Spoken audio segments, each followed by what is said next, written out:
I'm at the 11-kilometer mark again. If you guys have seen my video, Almost Amazing Bike Ride, you'll know I talked a lot about this floodplain here that runs along the side of the river. You can just see the river in the background there, and the floodplain here, and then the flood banking up here.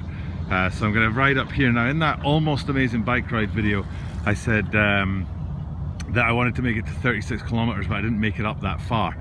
So as I said, I'm at the 11-kilometer mark. My goal is the 36-kilometer mark. And I also mentioned that at the 36-kilometer mark something happened, and I'll only tell you what that is if I actually make it today. Now the thing is though, right now it is 3:47 in the afternoon and the sun sets at 4:45, so I've got 1 hour to make it up the river. Now I could probably just about do that if I went full pelt, but I know I'm going to stop and start taking videos and stuff, so fingers crossed I'll get to the 36-kilometer mark by sunset. So off we go. It's a great scene here. You can see my shadow for a start right there, how long it is in the late evening sun. But you've got the baseball diamond here, group of young kids playing and being coached. Right next door another baseball diamond, group of young kids being coached. In the distance there, I'm not sure how easy it is to make out, at a football field, a game going on. And then in the distance you've got a highway with another highway on top of it, double highway.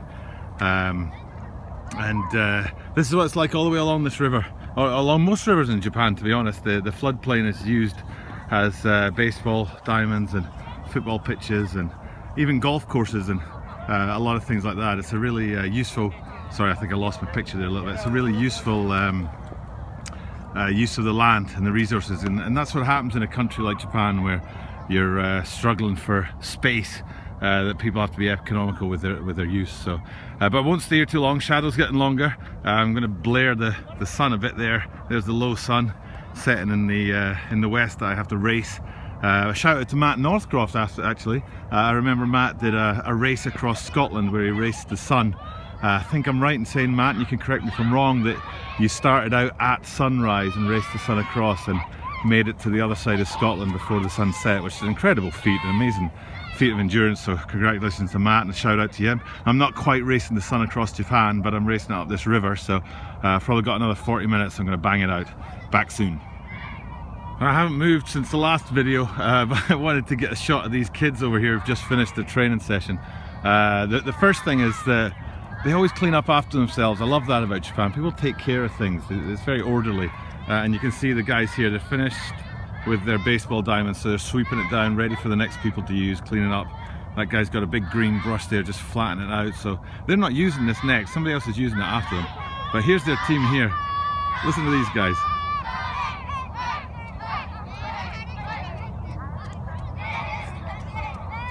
Okay, I videoed here before, and if you look at the bottom of your page on YouTube, you'll probably see my name. And a way to see other videos, if you click on my name and you see another video that I did. I can't remember if it was called Almost Awesome Bike Ride or Almost Amazing Bike Ride, but anyway, I took video from here that time too, but that was in the middle of the afternoon and this is getting really close to sunset. The sky's still a bit yellow, so I'm hopeful that I'll be able to get to my target. The floodplain's down here and you can see it's a golf course now. I came up this hill here and I'll go along and across the back of this flood break and then out the other side. Up here in the sun, it's nice to get the warmth of the sun, but down there the shadow from the flood barrier makes it really cold. I'd guess maybe 5 degrees. It's pretty chilly. In the distance you can see Tokyo Skytree there. See if I can get my finger in the shot. Ooh, there we go. There. That's the second tallest man-made thing in the world. And I've been up that, scary as all hell. And down here we've got on the floodplain again, it's a men's baseball team this time. The river in the background all along there, and then Akabane's skyline there. Great view of the city at night, at sunset, dusk. It's a really great city to live in. I highly recommend people come and visit. It's a really good place to be. All right, I'm not winning this race, so I'm going to battle on. I don't think I'm going to make it. I'm around about 20 kilometers now, and I've probably got 30 more minutes before that sun sets, so I don't think I'm going to make it, but I'll do my best. So onwards and forward. All right, it's 4:30. I'm 45 minutes in. There's the sun gradually going down on me, and over there somewhere, let me see if I can zoom in a little bit, is the 24-kilometer marker somewhere. There it is there. Let me see if I can get my finger on it. There. But what I'm really interested in is the golf course in the background here. You can see the golf course. This is a golf course that a friend of mine called Dan Bard organises games at every so often, so big shout out to Dan Bard for organising those games. But I'm reminded of Jamie Todd and Stuart McDonald and some other people, maybe Stephen Guzik, I can't remember who was there. But I remember when I was about 18 or 17 years old, we were playing golf at Bray Head Golf Club near where I lived, and I teed it up on the 9th tee, and everybody was like, Doug, you're way too close to the tee marker, you're going to hit the tee marker. I was like, no way, there's no way I'm going to hit that tee marker, man. I'm fine, I know what I'm doing.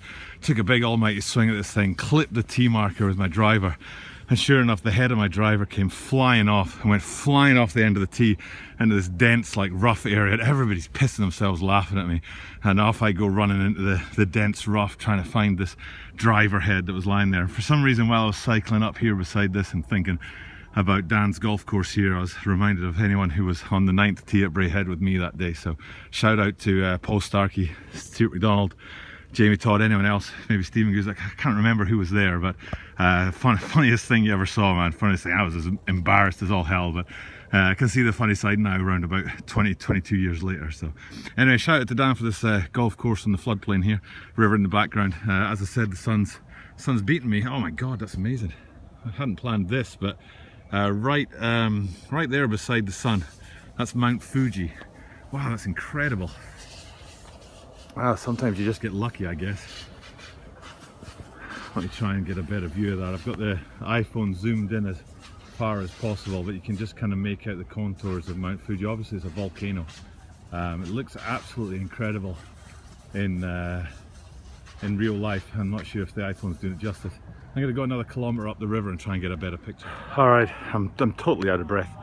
I just bombed it up the river. That tiny little marker right there is the 27-kilometre marker, so I've done 3 kilometres in about 6 or 7 minutes. We've still got the floodplain, still got the river, still got people playing baseball. It's incredible how many baseball diamonds there are. And I was hoping to get a good shot of Fuji, and this is the best I could come up with right here. See if I can stabilise it a bit. It was hard to get away from all these pylons and wires and stuff like that, so got a good crack and look at Fuji there. You can see the shape of it. I've climbed that thing 5 times, man. 5 times, every time at night to get to the sunset at the top. I only made it to the top once in time for sunset. The other 4 times never made it, but of course after sunset I kept climbing, got to the top anyway. But I'm going to, if you can see, there's a line of pylons all down here. I'm going to try and get past them, but I think by the time I do, I'll have lost this sunset. But I got another maybe kilometre or 2 to go. I'll see if I can get a good shot from there to finish this vlog. It's almost impossible to make out now. I've only come about a kilometre up the river.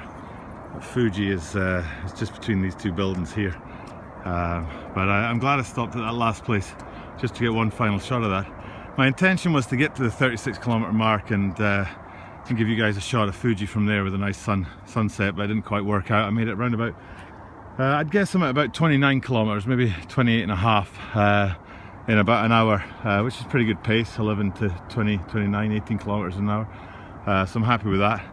And it's good to sign off like this. This is typical Japan to me. You've got these houses right here, single family houses. There's 1 family per house. Then right next door to it, you've got this rundown old apartment building. I don't know if anyone still lives there, man. I hope not. And then next door to that, you've got some more modern buildings again. They don't really go in for town planning here. It's just sort of like build it where you can. Hey, look, I've got a little 20 square meter space. I'll build a 3-story house here. Look at how thin these houses right here are. It's like 1 room per floor. So a 3-room house built in the space of a car park, 1 single car park. So that's my vlog for today. Cycling up the Arakawa River along the floodplain that you still see here. Still got the baseball diamonds. So many baseball diamonds, so many golf courses and football fit pitches. It's amazing. And I'm really glad I got that sunset shot back there. So I guess thanks to Jamie and Stuart and anyone else from the Bray Head Golf crew who reminded me of that story and got me to stop back there, because I just got that perfect shot between the trees. So shout out to everyone back home. Hope you guys are all having a good start to the new year. Hope this video finds you well, and I'll be vlogging more as soon as I can. Take good care.